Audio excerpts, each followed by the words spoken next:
The memory of a dead husband. We meant no harm, Miss. Amen. Gold will never fill an empty heart. Now see what you've done. Back to the palace.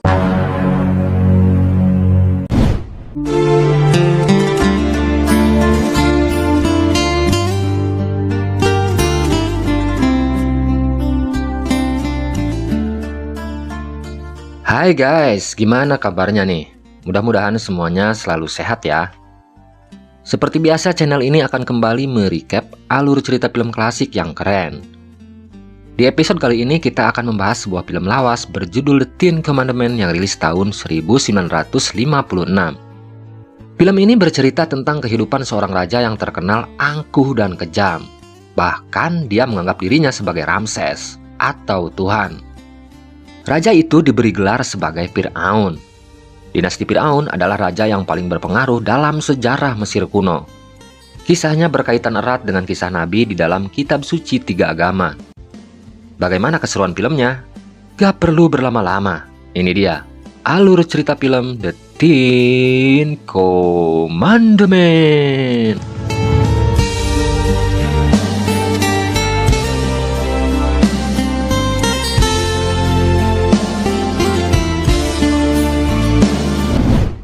Scene dibuka dengan diperlihatkannya seorang wanita Ibrani yang berasal dari tanah Gosen bernama Yochebed. Dia adalah istri seorang budak bernama Amram. Wanita Israel ini sedang memasukkan bayinya ke sebuah peti rotan. Dia mendapat petunjuk dari Tuhan kalau bayinya harus dihanyutkan ke sungai Nil dengan tujuan agar Tuhan menyelamatkan nyawanya. Pada saat itu Raja Fir'aun yang menjadi penguasa Mesir menugaskan para prajuritnya untuk memburu dan membunuh setiap bayi yang terlahir berjenis kelamin laki-laki. Alasannya Raja Fir'aun sangat ketakutan setelah bermimpi kalau kekuasaannya akan dihancurkan oleh seorang pemuda atau anak laki-laki yang lahir dari bangsa Israel yang diperbudak olehnya. Dengan alasan itulah Raja Fir'aun membuat peraturan. Setiap keluarga dilarang melahirkan anak laki-laki agar bangsa Israel tak punya kekuatan untuk melakukan pemberontakan yang akan menghancurkan kerajaannya. Cerita pun baru saja dimulai. Too many sesame cakes. Oh, amen. Gold will never fill an empty heart. Rupanya Tuhan punya rencana lain dengan bayi tersebut. Di suatu hari, di dalam istananya, Putri Bitiah, adik kandung dari Raja Fir'aun, sedang dihibur oleh pala selirnya. Sang putri terlihat sedang sedih karena baru saja ditinggal mati oleh suaminya. Namun siapa sangka, saat Putri Bitiah sedang asik memetik bunga yang tumbuh di tepi sungai Nil, tiba-tiba dia melihat peti rotan yang terbawa oleh arus sungai. Karena penasaran, dia pun membuka peti tersebut. Awalnya Putri Bitiah terlihat kaget. Namun saat para selirnya menanyakan apa yang ditemukannya, Putri Bitiah langsung menyuruh para selirnya untuk meninggalkannya sendirian. Be sure it's not a crocodile. Only a drifting basket. Putri Fir'aun itu sadar kalau kakaknya sampai tahu dia telah menemukan bayi laki-laki di dalam peti rotan, sang kakak akan membunuh bayi tersebut. Putri Bitiah berniat untuk menyelamatkan bayi yang ditemukannya. Sementara Maryam yang disuruh ibunya untuk mengawasi peti rotan yang membawa adiknya terlihat sangat bahagia setelah tahu adik kecilnya ditemukan oleh keluarga kerajaan. No. I prayed for a son. Setelah tahu yang di dalam peti adalah sesosok bayi mungil, pembantu setianya yang bernama Memnet kemudian bertanya, bagaimana jika bayi itu diketahui oleh Raja Fir'aun?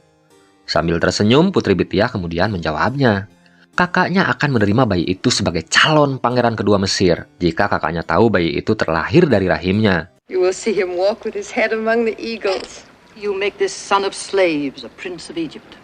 Putri Bitiah meyakini kalau kehadiran bayi itu sebagai jawaban dari doanya selama ini, yang sangat menginginkan memiliki seorang putra dari almarhum suaminya. Dia kemudian menyuruh pembantunya untuk bersumpah agar tutup mulut dengan penemuan bayi tersebut. Jika pembantu setianya itu melanggar sumpahnya, Putri Bitiah tak segan-segan untuk membunuhnya. Karena ditemukan hanyut di atas sungai, Putri Bitiah kemudian memberikan bayi tersebut sebuah nama, yaitu Moses.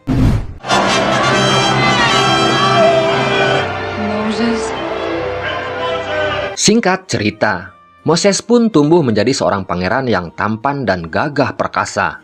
Dia seumuran dengan anak Raja Firaun, yaitu putra mahkota bernama Ramses.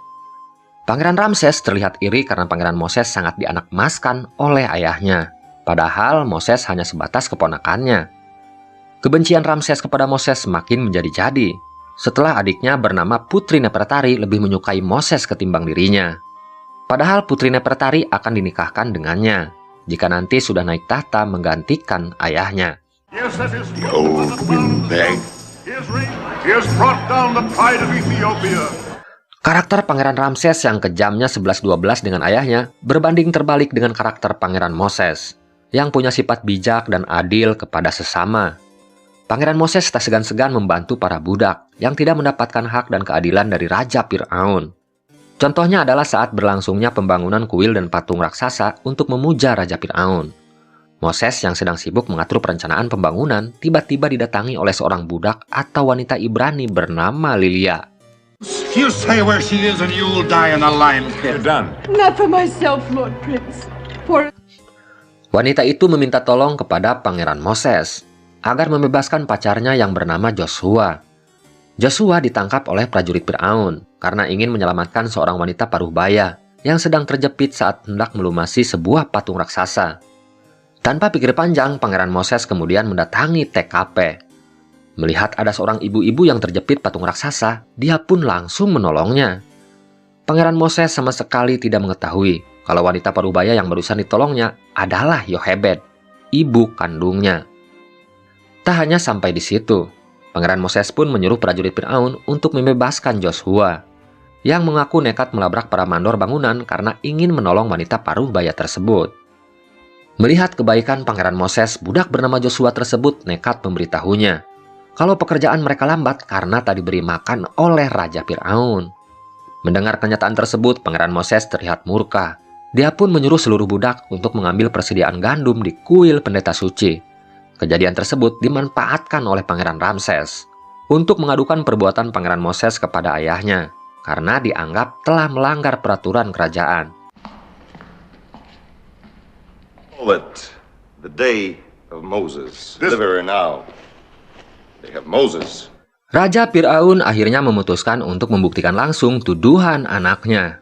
Apalagi Pangeran Ramses terus mengomporinya kalau seluruh budak beramai-ramai menyanjung dan meneriakan nama Pangeran Moses. Kenyataan tersebut membuat Raja Firaun khawatir kalau suatu saat Pangeran Moses akan berkhianat kepadanya. Setelah sampai di lokasi, Raja Firaun mulai menanyakan kebenaran tentang keputusan Pangeran Moses yang menyuruh para budak untuk mengambil bahan makanan dari kuil pendeta suci.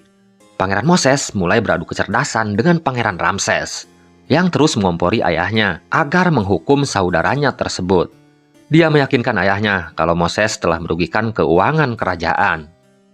Namun dengan santainya Pangeran Moses mencoba menjelaskan alasannya. Dia mulai memperlihatkan hasil pembangunan yang selama ini dipercayakan kepadanya. Pangeran Moses berpendapat, dengan memberi makan para budak, maka pekerjaan akan selesai jauh lebih cepat. Tapi jika para budak tak diberi makan, maka pekerjaan akan jauh lebih lambat. Take a throne by force that he has earned by deeds. And this you call treason. Semakin lama pembangunan tersebut selesai, kerajaan justru rugi 2 kali lipat. Selain kehilangan satu persatu para pekerja yang mati karena kelelahan, bekal makanan juga ujung-ujungnya akan habis karena harus ngasih makan para prajurit yang mengawal para budak di lapangan. Mendengar alasan dari keponakannya, Raja Firaun hanya bisa tertegun. Dia sangat terpukau dengan kecerdasan yang dimiliki oleh Pangeran Moses. Sang raja akhirnya malah menuduh putranya Ramses telah memfitnah saudaranya. The city that he builds shall bear my name. Moses builds a city? Melihat Raja Firaun lebih menyayangi Pangeran Moses, mandor bangunan bernama Baka memperingatkan Pangeran Ramses kalau Pangeran Moses suatu saat bisa saja merebut tahta kerajaan darinya. Namun Pangeran Ramses dengan percaya diri meyakinkan mandor bangunannya kalau dia tidak akan membiarkan saudaranya itu mendapatkan kekuasaan di tanah Mesir. Sambil bertolak pinggang, dia berkata, kota yang dibangun melalui tangan Moses suatu saat akan mengharumkan namanya. Dan Putri Nefertari, wanita yang dicintai Pangeran Moses, suatu saat akan menjadi istrinya. I have brought you a cloth more revealing. Why not? Hingga akhirnya di suatu hari, Pelayan Putri Bitiah yang selama ini ikut menyembunyikan tentang rahasia Pangeran Moses akhirnya mengkhianati sumpahnya. Dia memberitahu Putri Nefertari kalau Pangeran Moses bukan keturunan dari Raja Firaun, tapi dia terlahir dari rahim seorang wanita dari bangsa Israel bernama Yochebed. Putri Bitiah memungut bayi Moses yang dihanyutkan oleh ibunya ke Sungai Nil. Mendengar pengakuan dari pelayannya, Putri Nefertari terlihat syok. Namun cintanya kepada Pangeran Moses membuat dia tidak peduli dengan masa lalu kekasihnya. Putri Nefertari justru membunuh pelayannya tersebut dengan cara mendorongnya hingga jatuh dari atas balkon. Torn from a Levite's robe. You think I care whose son he is? Putri Nefertari tidak ingin kekasihnya Moses diusir dari istana. Jika sampai itu terjadi, Raja Firaun pasti akan menjodohkan dia dengan Pangeran Ramses kakaknya, seorang laki-laki yang tidak pernah dicintainya. Namun saat Pangeran Moses masuk ke kamarnya, tak sengaja dia melihat potongan kain tradisional yang biasa dipakai oleh suku Ibrani. Dia pun mulai curiga kalau Putri Nefertari telah menyembunyikan sesuatu darinya. Oh, Moses, Moses, why do you question me? Why do you care? Could Ramses destroy me with a piece of cloth? Setelah didesak terus oleh kekasihnya, Putri Nefertari akhirnya terpaksa memberitahu kejadian yang sebenarnya. Dia mengaku telah membunuh pelayannya bernama Memnet, karena telah membuat pengakuan kalau Pangeran Moses bukan keturunan dari Raja Firaun, tapi terlahir dari rahim seorang ibu dari bangsa Israel. Mendengar pengakuan pacarnya, Pangeran Moses terlihat bingung. Untuk memastikan kebenarannya, dia pun berniat untuk mendatangi Putri Bitiah ibunya. I love you. I will ask Bithia. Setelah bertemu dengan ibunya, Pangeran Moses mulai menanyakan seorang wanita dari suku Ibrani yang bernama Yochebed. Dia mulai mencari tahu kebenaran yang selama ini dirahasiakan darinya. Namun Putri Bitiah berusaha menutupi semuanya. Jika dia memberitahu putranya, dia khawatir akan kehilangan Moses, anak kesayangannya. Karena tak menemukan jawabannya, Moses pun memperingatkan ibunya kalau dia akan mencari tahu semua rahasia yang selama ini disembunyikan darinya. My chariot! I will drive to Goshen! Melihat sikap putranya, Putri Bitiah mulai terlihat panik. Dia pun menyuruh pelayannya untuk menyiapkan kereta kuda. Malam itu juga, Putri Bitiah berencana akan melakukan perjalanan ke daerah Goshen untuk mendatangi rumah ibu kandung Pangeran Moses yang bernama Yochebed. Dia berencana untuk menyuruh keluarga Moses agar secepatnya pergi meninggalkan daerah Goshen sebelum Pangeran Moses putranya mengetahui tempat tinggal ibu kandungnya. Namun setelah sampai di rumah ibu kandung Moses, Yochebed menolak saran dari Putri Bitiah untuk pergi meninggalkan kampung halamannya. Dia pun meyakinkan Putri Bitiah kalau keluarganya tidak akan mengambil Moses darinya. Namun karena terlanjur takut kehilangan putranya, Putri Bitiah tetap memaksa keluarga Yochebed untuk segera berkemas dan pergi dari kampungnya. Putri Bitiah berjanji akan menanggung semua kebutuhan keluarga Yochebed. Yang penting putranya tidak bertemu dengan ibu kandungnya. Only the Pharaoh can free a slave. Saat berdebat itulah tiba-tiba dari arah pintu Pangeran Moses muncul di hadapan ibunya. Rupanya Pangeran Moses sengaja membuntuti ibunya. Kehadiran putranya semakin membuat Putri Bitiah panik dan ketakutan. Untungnya Yochebed ibu kandung Pangeran Moses berusaha membantu adik Raja Firaun tersebut agar rahasia tentang siapa ibu kandung Moses tidak terbongkar. Sambil berusaha menahan air mata dan rasa rindu kepada putranya, Yochebed membohongi Pangeran Moses kalau dia bukan ibu kandungnya. Look into my eyes and tell me you are not my mother. Where in the name of this God that you are not my mother? Namun saat Moses meminta ibunya untuk bersumpah, Yochebed akhirnya tak sanggup menahan air matanya. Besarnya kerinduan seorang ibu tak akan bisa dibendung meskipun terhalang gunung dan lautan. Akhirnya Yochebed pun mengungkapkan rahasia masa lalu anaknya. Setelah tahu kalau dia terlahir dari seorang budak dari bangsa Israel, Pangeran Moses pun tak malu-malu untuk memeluk ibu dan dua saudaranya, yang bernama Harun dan Maryam. Moses pun memutuskan untuk tinggal bersama ibu kandungnya, dan dia menyuruh ibu angkatnya untuk pulang ke istana. Putri Bitiah terlihat sedih, dan tak percaya kalau putra kesayangannya lebih memilih hidup menjadi budak bersama ibu kandungnya, daripada hidup enak di istana bersamanya. I deliver. Singkat cerita, setelah tinggal bersama ibu kandungnya, Moses pun ikhlas menanggalkan semua kemewahan dan kekuasaannya yang telah diberikan oleh Raja Firaun. Dia lebih memilih hidup menjadi orang miskin dan bekerja menjadi budak, daripada harus melihat bangsanya ditindas dan dikekang kebebasannya oleh Raja Firaun. Pilihan Pangeran Moses tersebut sempat membuat kekasihnya Putri Nefertari merasa kasihan melihat kondisi Moses kekasihnya. Dia pun memanggil Moses untuk datang ke istananya. First friend of the Pharaoh. The mud pits have stiffened my knees, Royal One. Oh, Moses. Moses. You... Putri Nefertari mempertanyakan keputusan Moses untuk meninggalkan istananya. Padahal Raja Firaun telah memberinya harta dan kekuasaan. Kenapa Pangeran Moses lebih memilih hidup menjadi budak yang hina dan kotor? Padahal Raja Firaun sudah memprioritaskan Pangeran Moses untuk menggantikan dirinya sebagai Raja Mesir di masa depan. Sambil tersenyum, Pangeran Moses pun kemudian menjelaskan alasannya. Dia sama sekali tak berambisi untuk menjadi seorang raja, yang tujuannya hanya untuk memperkaya diri di atas penderitaan rakyatnya.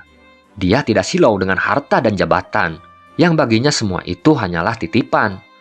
Dia hanya ingin melawan ketidakadilan, sikap sewenang-wenang, anti kritik, pencitraan dan perbudakan yang dilakukan oleh Raja Firaun.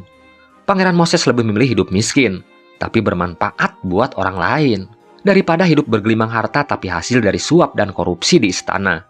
My eyes can best be used elsewhere, Lord Barker. Please let me go to my home. Setelah Pangeran Moses tinggal dengan ibu kandungnya dan berbaur dengan para budak yang bekerja kepada Raja Firaun, Pangeran Moses mulai merasakan penderitaan yang dialami oleh bangsanya. Setiap hari dia melihat para budak itu disiksa bahkan dibunuh jika melawan perintah dari Raja Firaun. Hingga suatu hari, hatinya terpanggil untuk menolong Lilia, seorang wanita atau budak dari suku Ibrani, yang dibawa paksa oleh mandor bangunan bernama Baka. Lilia akan dijadikan budak pemuas nafsu di rumahnya. Ternyata sebelum Moses datang menolong Lilia, pacarnya bernama Joshua sudah duluan datang untuk menyelamatkan pacarnya. Namun sayangnya Joshua berhasil ditangkap oleh prajurit Raja Firaun. Who asks what right you have to kill a slave? Saat melihat kehadiran Pangeran Moses, mandor bangunan sempat heran.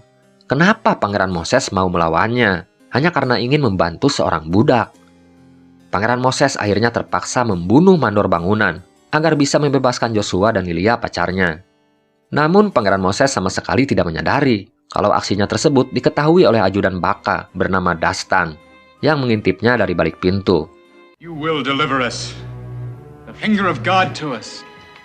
You cannot turn your back upon us. Kematian Baka, mandor bangunan kepercayaan Raja Firaun, membuat Pangeran Ramses murka. Dia pun menyuruh prajuritnya untuk memburu Joshua dan pacarnya. Kasus pembunuhan orang kepercayaan Raja Firaun tersebut dimanfaatkan sebaik mungkin oleh ajudan Baka bernama Dastan. Dia akan memberitahu Pangeran Ramses siapa dalang di balik pembunuhan tersebut. Tapi dengan satu syarat, Pangeran Ramses mau mengangkatnya sebagai mandor baru untuk menggantikan majikannya yang meninggal. Setelah Pangeran Ramses setuju dengan persyaratannya, akhirnya Dastan pun memberitahu Pangeran Ramses kalau yang membunuh Baka adalah Pangeran Moses. Bahkan dia memberitahu Ramses kalau Pangeran Moses bukan anak kandung Putri Bithia. Dia lahir dari seorang budak bernama Yochebed. What you say pleases me, I will give you your price. Is Moses. Mendengar informasi tersebut, Pangeran Ramses terlihat sangat senang. Baginya ini adalah waktu yang tepat untuk menyingkirkan Pangeran Moses, yang menjadi pesaing utamanya untuk memimpin kerajaan Mesir di masa depan. Pangeran Ramses pun menyuruh prajuritnya untuk menangkap Pangeran Moses dan memasukkannya ke penjara. Dia akan membawa kasus tersebut ke hadapan ayahnya, sebagai bukti kalau selama ini Pangeran Moses telah menipu dan mengkhianati ayahnya. While you wait to honor Moses, I will... Found such a man? Yes, my father. Besok harinya Pangeran Ramses langsung melaporkan kejadian itu kepada Raja Firaun.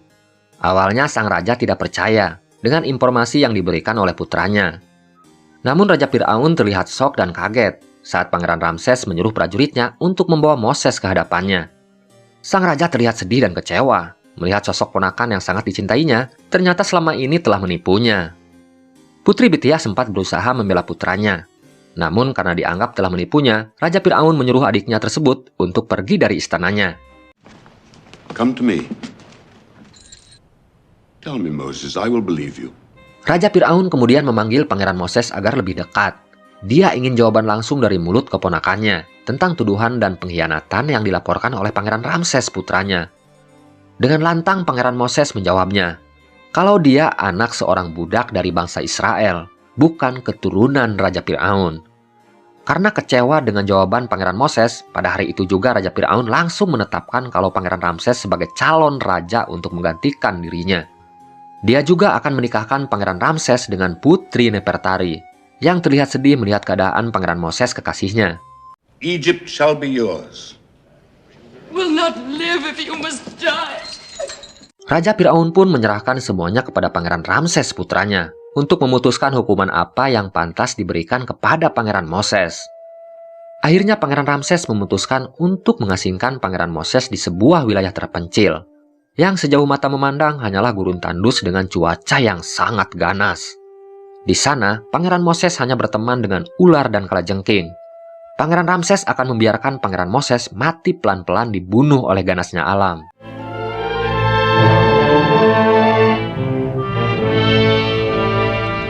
Pangeran Ramses hanya memberikan tongkat untuk membantu perjalanan dan jubah untuk menghangatkan Pangeran Moses dari dinginnya malam. Selain itu, hanya keajaiban yang bisa menyelamatkan Pangeran Moses dari ganasnya gurun Syur yang kering kerontang.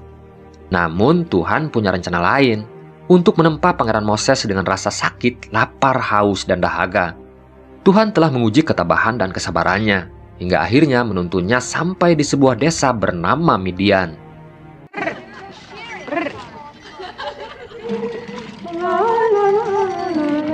Diceritakan, kalau desa Midian dihuni oleh 7 wanita cantik, putri dari kepala desa bernama Yitro.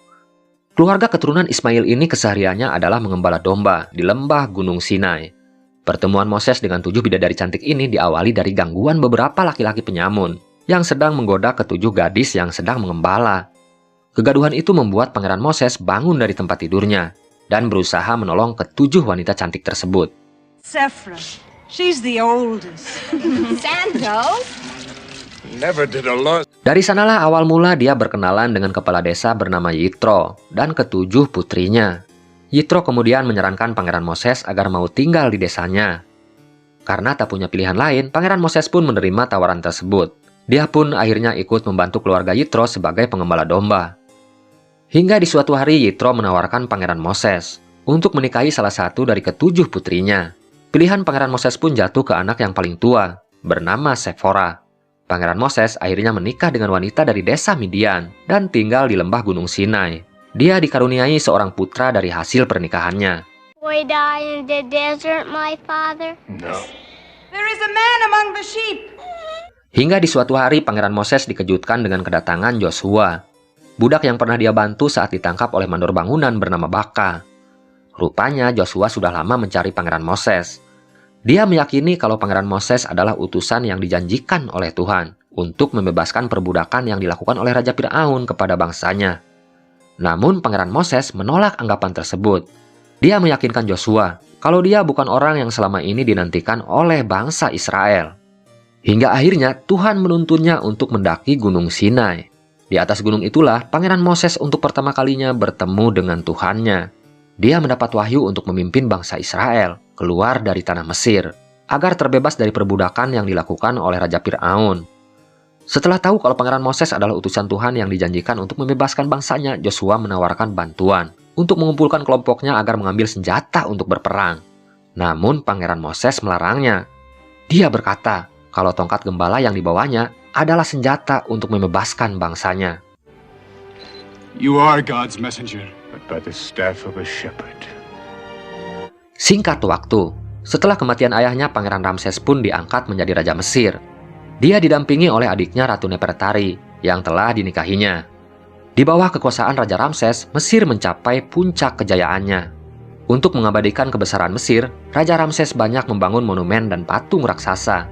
Salah satu bangunan yang paling terkenal adalah patung yang didirikan di wilayah Karnak dan Abu Simbel.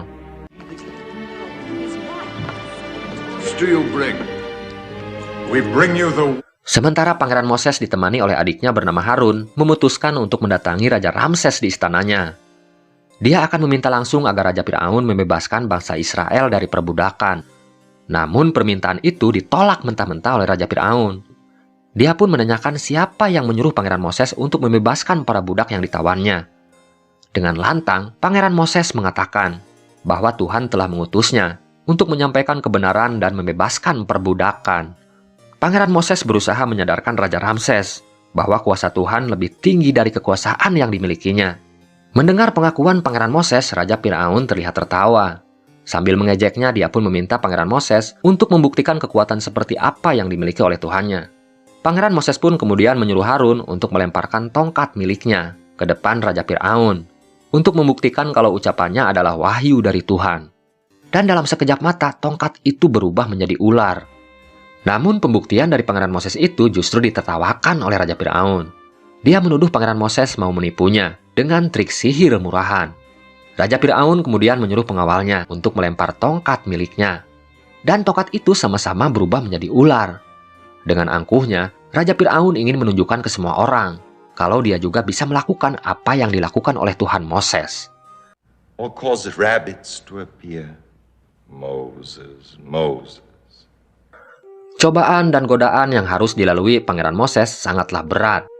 Selain dianggap gila oleh Raja Firaun dan pengikutnya, godaan yang lain pun datang dari wanita yang pernah dicintainya, yaitu Ratu Nefertari. Sang ratu menyuruh pengawalnya untuk membawa Pangeran Moses ke kamarnya.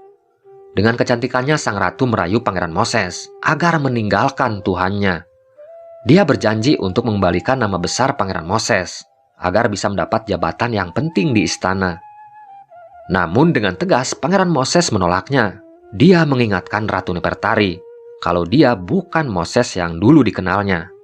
Cintanya sudah dia berikan hanya kepada Tuhannya. Sand, or are they moist? There is a beauty beyond the senses, Nefertari. Sejak saat itu, Pangeran Moses terus berusaha untuk mengingatkan Raja Ramses kalau murka Tuhan akan menimpa bangsa Mesir jika dia tetap menolak untuk membebaskan para budak. Namun peringatan dari Pangeran Moses tak pernah didengarnya. Raja Firaun sama sekali tak percaya dengan adanya Tuhan. Padahal berkali-kali Pangeran Moses menunjukkan mukjizatnya. Salah satunya saat tongkatnya sanggup membuat sungai Nil berubah menjadi darah. Namun Raja Firaun tetap menganggap yang dilakukan oleh Pangeran Moses adalah trik ilmu sihir. No magician's trick will set your people free. That you may know the power of the Lord. Hingga akhirnya Tuhan pun menurunkan ajabnya. 7 hari 7 malam Mesir dilanda wabah penyakit yang mematikan. Pangeran Moses sekali lagi berusaha mengingatkan Raja Firaun agar secepatnya bertobat dan memohon ampunan kepada Tuhan agar rakyat Mesir bisa diselamatkan. Namun Raja Firaun terlihat keras kepala. Dengan sombongnya dia berkata kalau kerajaannya akan dilindungi oleh para dewa yang bersemayam di patung-patung raksasa yang dibuatnya. Kesombongan Firaun tersebut membuat Tuhan semakin murka. Hingga akhirnya bangsa Mesir dilanda wabah kabut hitam yang sangat mematikan.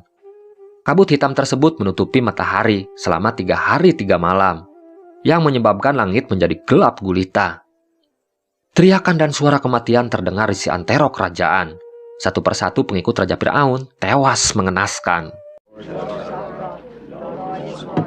Of death, the Lord is our God. Sementara di rumahnya, Pangeran Moses mulai mengumpulkan orang-orang yang percaya dengan Tuhan. Dia meyakinkan pengikutnya, wabah itu tidak akan membunuh orang-orang yang beriman dan percaya kepada Tuhannya. Pangeran Moses pun terlihat bahagia saat melihat Putri Bitiah, ibu angkatnya, lebih memilih ikut dengannya. Sementara di istananya, Raja Firaun sama sekali tak terlihat takut dengan wabah tersebut. Dia menganggap wabah yang datang hanyalah wabah musiman. He is God's messenger, Princess. Great light that shines from your face, Moses. Namun keangkuhan Raja Firaun akhirnya mulai goyah setelah wabah kabut hitam telah menewaskan putra kesayangannya.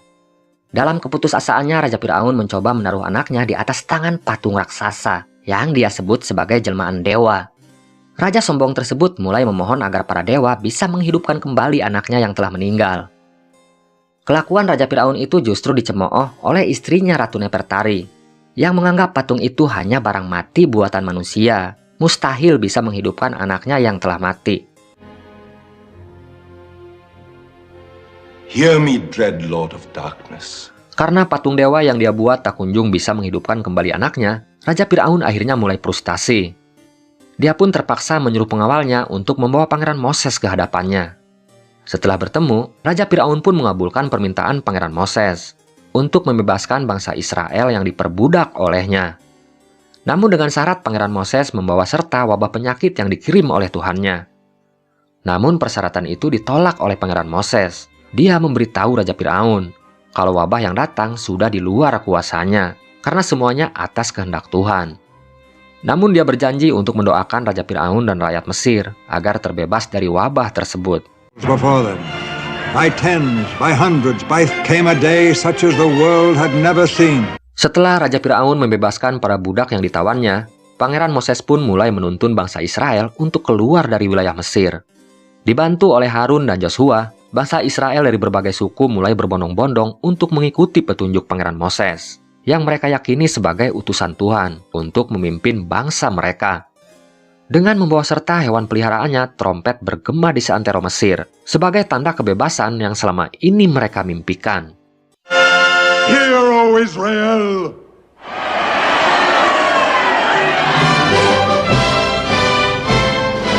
Namun setelah kerajaannya terbebas dari wabah penyakit, Raja Firaun mulai mengumpulkan pasukannya. Dia tak akan membiarkan Pangeran Moses dan para pengikutnya bisa dengan mudah menikmati kebebasannya. Rasa dendam dan sakit hati karena telah dipermalukan oleh Pangeran Moses membuatnya bertekad untuk membunuh Pangeran Moses dan para pengikutnya.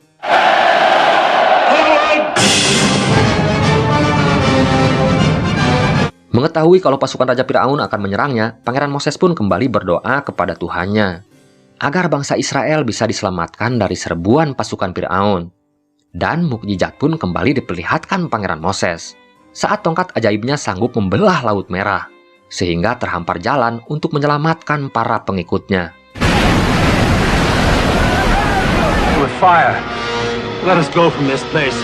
Namun saat pasukan Raja Firaun mencoba mengejarnya ke tengah lautan, Tuhan kembali memperlihatkan kekuasaannya. Setelah para pengikut Moses berhasil menyeberangi lautan, Tuhan kembali menyatukan laut yang awalnya terbelah. Kejadian itu membuat Raja Firaun dan pasukannya panik. Mereka pun berusaha untuk keluar dari gulungan laut tersebut. Namun karena kesombongannya, Raja Firaun dan pasukannya akhirnya tewas mengenaskan setelah ditenggelamkan oleh Tuhan di dasar lautan.